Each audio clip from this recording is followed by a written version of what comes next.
Real Nerds is a proud partner of the Denver Podcast Network. In the shadow of the mountains, we speak. Do you remember where you were when we elected a Sasquatch president?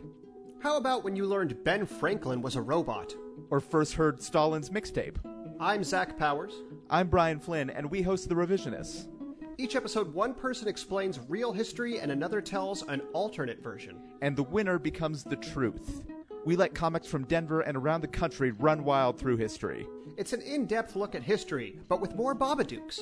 Check out The Revisionists, available every other Saturday. Wherever you get podcasts and at revisionistpodcast.com. Oh, hi, podcast listeners. There's many ways you can listen to the Real Nerds Podcast. You can subscribe on iTunes. You can also subscribe on Stitcher Radio. You want to send us a Twitter message? You can do that. It's so easy, at Real Nerds. Like us on Facebook, Real Nerds Podcast. You can visit our website, realnerdspodcast.com, where there'll be a lot of articles for you to not only read, but to listen to our previous shows. You can also call us, 720-6nerds5. Thanks for listening, and enjoy the show. Hi, this is Brian. No, this is my announcer voice, and you're listening to Real Nerds Podcast. Should I do this as my real self? Oh, shucky darn. Hi, this is Brian Cummings. You're listening to Real Nerds Podcast. Okay, do it straight. Hi, this is Brian Cummings, and actually you are listening to Real Nerds Podcast. Send money and real estate.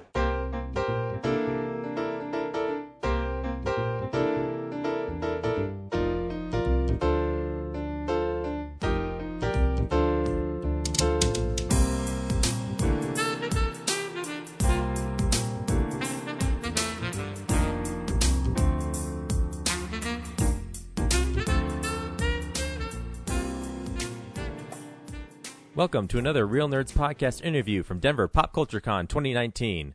Hope you enjoy. Welcome to Real Nerds Podcast live from Denver Pop Culture Con. I'm joined by James here. Hello. Hey, so you wanted to talk about some video games, man. Yeah. Okay, so you're talking to a total, lame person because I don't play video games anymore. The last time I played a video game was PlayStation 2, Lord of the Rings, Return of the King.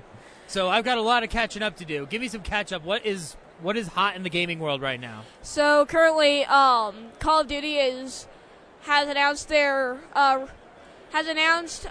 most recent game that they're working on, as far as I know. Mm-hmm. I'm pretty sure that right now they're working on a remaster or something like that of Modern Warfare. Okay. I believe that the most latest release that they've made is Call of Duty Black Ops 4. Mm-hmm. And I haven't played it myself because the most recent game of Call of Duty that I own is either Black Ops 3 or World War II. I don't remember which one is more recent. Right on. But, yeah, so there's that. In terms of, console exclusive releases, I don't really know about Xbox because I myself have a PlayStation 4 and a PC. So you've made a stand in the console war. Pretty much, yeah. Yeah, right on. Cool. I'm going to talk about my favorite PlayStation release or PlayStation exclusive release so far. Probably the Spider-Man one. The Spider-Man game? Yeah, because I've always been a fan of the Spider-Man games. I'm a huge fan of the whole dynamic of, you can... What is it about the Spider-Man game that this particular one that's been capturing everybody's imagination? Because we've got one of our hosts on the show is a huge Spider-Man fan, and he tells me all the different, ways, but, he doesn't always describe it to me in a way that says, okay, I'm going to buy this. So sell me on the Spider-Man game. What goes on in that game? So in the Spider-Man game, you follow the storyline of Spider-Man. Mm-hmm. And obviously, because it's Spider-Man. Yeah, Peter Parker gets bitten by that bug. Gotcha. Uh-huh. Mm-hmm. And so you go through and you fight different villains. Yeah. That Spider-Man has fought over time, So, yeah, there's that. And I think that one of the things that sold me the most on it is the fact that you can get skins. You can get Iron Spider as a skin. You can get, you can get a skin that looks like Spider-Man from, one of the first games. That you can get different really cool skins like that. And, also the web shooting and the web slinging dynamic and going around the city.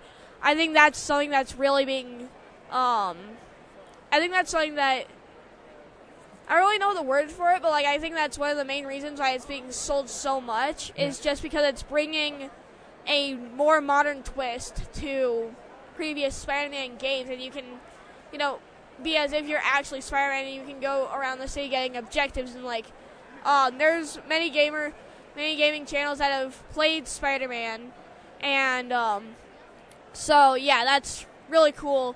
And if you want more information, you can go watch one of the YouTubers that I was watching. I believe it was Jacksepticeye. Okay. I believe it was a while ago when I watched it, but just look up like Spider-Man PS4 exclusive gameplay. Okay. And look for a popular gaming channel and right on. So the open world aspect of this particular Spider-Man game is something that's appealing to you, obviously. That's what I've heard the most out of everything. Yeah, I love the open world aspect, and I think that open world is one of the things that a lot of people look forward to in games nowadays. Is because like it's not like Pokemon, where granted Pokemon is an open world game, but it's not like it's technically quote unquote open world, but like there's a path that you follow. Granted you can go backwards, forwards, left, right, and so you don't have to necessarily go on the single path. You can kind of divert off if you want to. Exactly, yeah. Right on. So there's nice side adventures that still keep you in line to focus on the actual journey. Yeah, and another thing with video games that I think is like a real seller with open world is Easter eggs. Easter eggs. Exactly, like I know that. I know they're fun when I used to find them when I was playing the games that I played. Yeah. Not talking about Spider-Man, but like Watch Dogs 2, the game. In Watch Dogs 2, somewhere in the map, I'm still looking for it myself because I own the game on PC. Mm-hmm. I'm still looking for it, but somewhere on the map you can actually find the Ubisoft office, the Ubisoft office in the city where it's set, and then hack into one of the security cameras and look inside.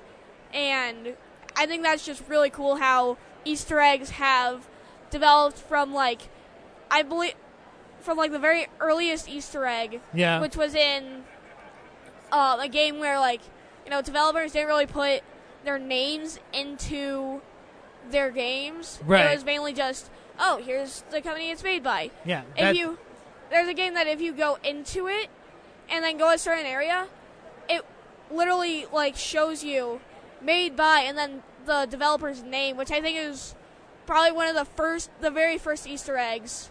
Huh. And nowadays you can find there's Easter eggs where in Just Cause 4 where if you find a certain gun and you shoot people with it, they turn into cows.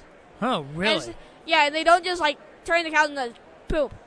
It's not just regular cow. No, they keep if the human is mowing the lawn or something, and you zap them into a cow, it literally turns into a cow mowing a lawn, which I think that's absolutely hilarious. It kind of opens up the imagination aspect in that regard. Yeah, exactly. So what is the worst game you've played recently? Ooh, that's a tough one, honestly. Don't be afraid. They're not going to hear you. You can No, I know that they're not going to hear me, but I've played a lot of really good games, but I think that the one that I was this game is, in my opinion, absolute dog crap. Yeah. It depends on if you're talking about console and PC or mobile. Let's go with console. All right, console. The Surge. The Surge? Yeah, I got that as a PlayStation 4 PS Plus free game of the month thing. I literally couldn't even complete the tutorial. It was a pain in the ass. I'm gonna be honest. I literally got through one part, and I unlocked a feature, and I picked up a weapon, and it was press this button and this button to access this enemy's weak spot. And then I would do that, and as soon as I finished that, it would go away. I think it was glitch or something for me, but as soon as it showed, it would go away, and the game kept being kill the enemy, and I'd swing at the enemy's weak spot, and they would just turn around and block it and then kill me. And I spent half an hour just trying to beat this thing, and I was screw this game, uninstalled it. So it's not even necessarily difficulty. It's just whatever they're choosing you to kind of guide through in the game. Exactly. Yeah. Wow. So, what would you want to see out of a video game above anything else in the years to come? Well, it really depends on what kind of game you're looking for. If it's if you're looking for a shooter game, I would be looking forward to good gameplay, like a good anti-cheating service like BattleEye. That's a good one. Anti-cheating service. So Yeah. so you basically can't put a cheat code in, or No, like anti-cheating, like people can download like aimbot, speed hack, jump hack, all Okay. these invisibility, and I think that a game that uses a well-known anti-cheat service, so that somebody sees, like, their systems recognize somebody going way faster than everyone else, and then check the user, and they're walking, they're not in a car or anything, and they're using a speed hack, or they look at the user's kills, and it's like they got so many headshots in a row so many times, and like I've seen so many gameplays where it's like the refs, like in esports, people will literally hack really? in the actual tournament, because like the refs have been watching, and they'll see like a person on one team like underneath, like in a building, and then a person on the other team like on top of the building, and it literally shows them aiming down into the person's head and like trying to shoot them through the wall. So you clearly know they're cheating. Exactly, which unless it's just dumb luck, which I've seen YouTubers who don't hack, Yeah. but they just, dude, watch this, ready, I'm not going to make it. And then they shoot through a wall and they get a headshot. I mean, if you look at their previous kills and, their KDR, their, wins and losses, if they get a lot of kills per game with headshots that exact way, then there's a better chance that they're hacking. Whereas if you look at, like Solanel's, like, oh, well, they got killed 3 times in a row, but then they got 2 kills in a row and then a headshot. Then that's like more like, well, they're probably not cheating because they got killed 3 times in a row. Right. It's something kind of like that. Huh. I had no idea this was going on in the gaming world. Henry, were you aware of this? Oh gosh. Yeah, and like the thing is, like, so that's the thing for shooters, like good gameplay, probably a campaign and offline play for people who can't access online, or Right. they just want to do like the campaign. So yeah, campaign, offline play, online play, another special game mode like zombies, or like an arcade mode, like a speedrun or something.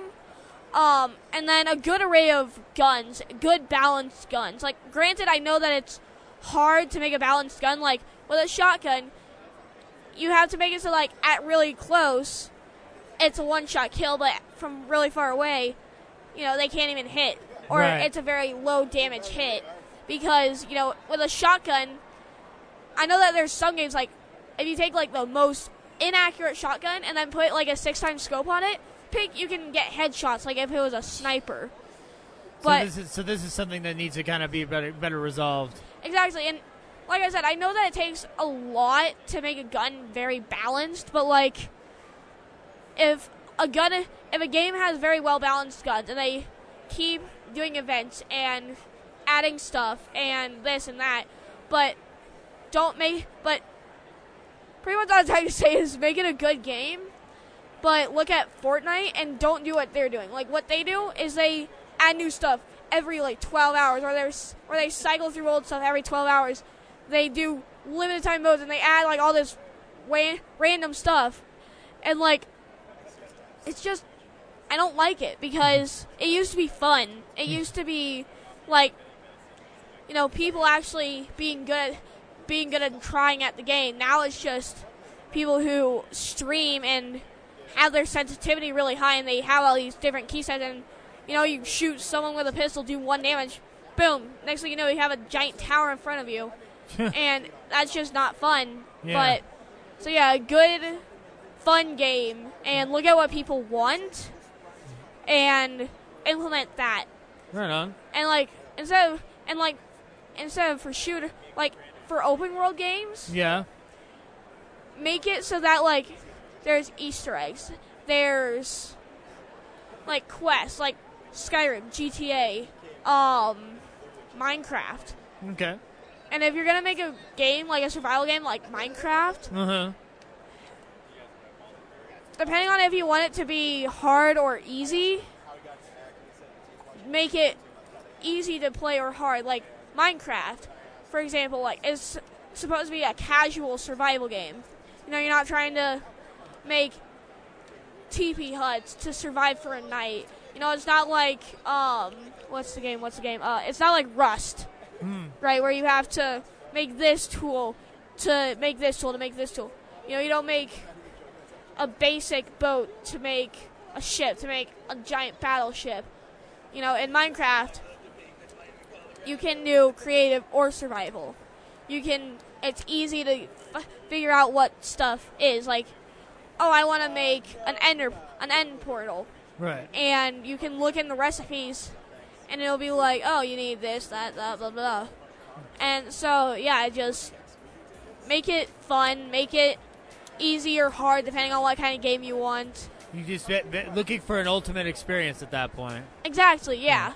Well, this has been a pleasure speaking with you about this, because I am now a lot more educated on video games. Thank you for sitting down and chatting with me.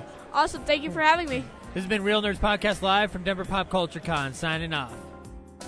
This has been another Real Nerds Podcast interview from Denver Pop Culture Con 2019. See you next year.